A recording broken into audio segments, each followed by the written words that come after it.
Hey guys, welcome back to another episode of The Surfer's Journey. Today's video is analysing a recent surf session through point of view. I'm going to break down some of the key learning points from that session, and hopefully it will help you guys the next time that you go surfing. And guys, if you're new to the channel, please subscribe now so you can stay up to date with all of my latest videos and tutorials. And remember that you can also follow us on Instagram at The Surfer's Journey. But let's get into today's video.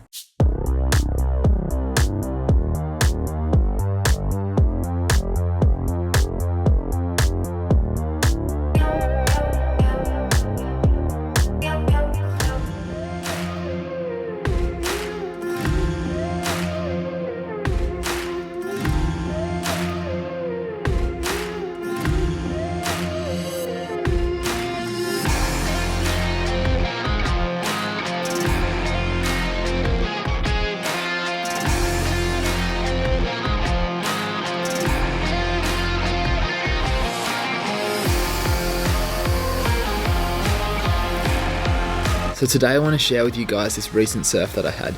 Some of the things that went down in this session were good, and there were a couple of things that I was a bit disappointed with. And I wanted to share those points with you because you might be making the same mistakes. So I'm going to use these bad examples and compare them against some good examples using split screen analysis. Coming into this section, I had no speed at all, which meant that I wasn't able to perform a good bottom turn. And really all I could do at this point was almost a flicky maneuver.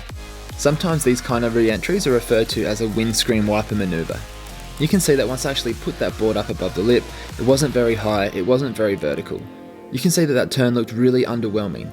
That's because I was still looking down the line when I performed that re-entry, because I thought that wave was going to continue breaking down the line.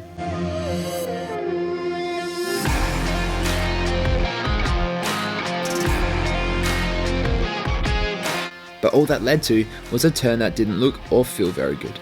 In this example here, we can see the same thing happening, except now I've got more speed. That the angle is better and my board is higher above the lip, but once again I'm looking way down the line. You can see there's not very much rotation in my upper body. And once again that turn looks and feels very underwhelming.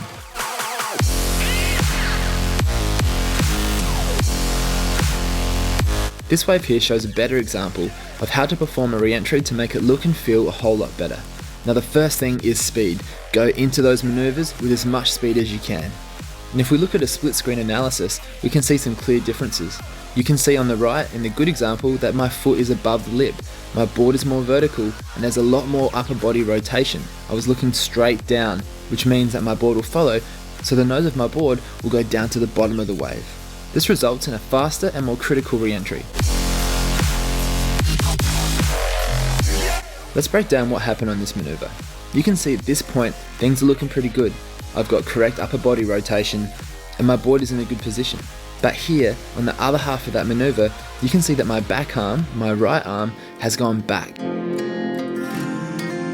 And that's then resulted in me losing balance and falling backwards and failing to complete that maneuver. If we have a look at a split screen analysis between a different re-entry that had a lot more control, there's a big difference. You can see that that right arm, my back arm, actually comes forward, which pushes my body over the board. You can see that I'm also lower to finish that maneuver, which gives me more control.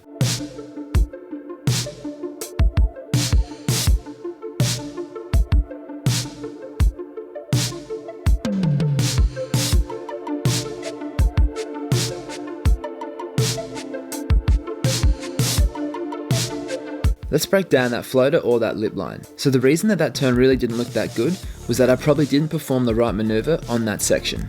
This section wasn't critical enough or heavy enough to need to float or lip line. I really should have just performed a re-entry on that section. So when you can surf with more commitment and surf with higher risk, your turns will always look and feel a whole lot better.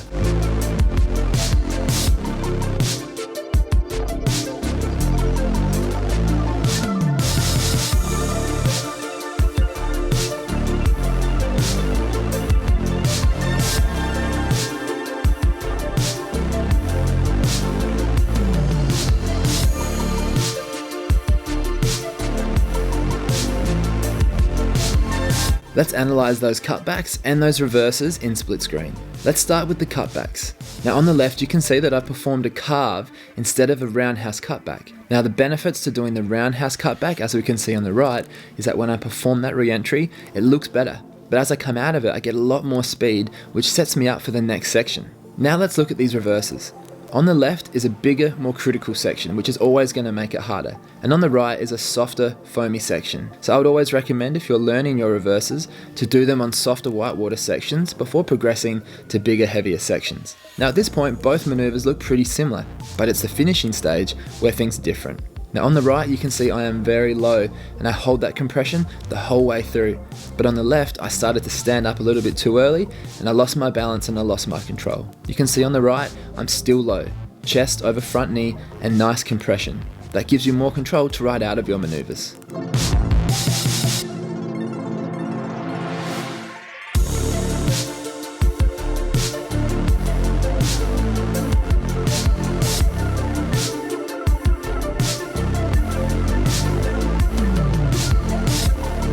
Guys, thanks for watching the video today. I hope that these learning points will help you the next time that you go surfing. And if you have any questions, please let me know and I'll be sure to get back to you as soon as I can. Cheers guys, I'll see you in the water.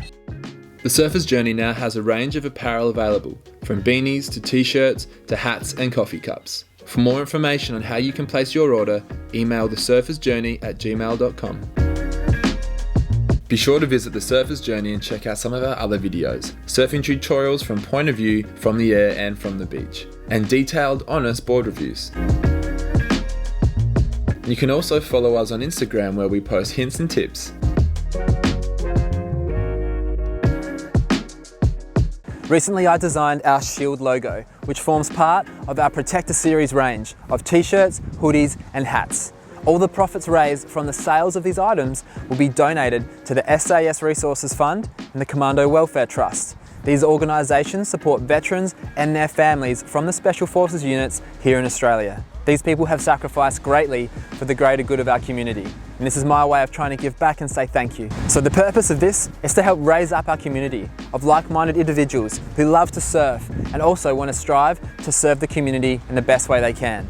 That's what this shield represents, that community. Email me at thesurfersjourney@gmail.com to place your order. Thanks guys, together we can make a difference.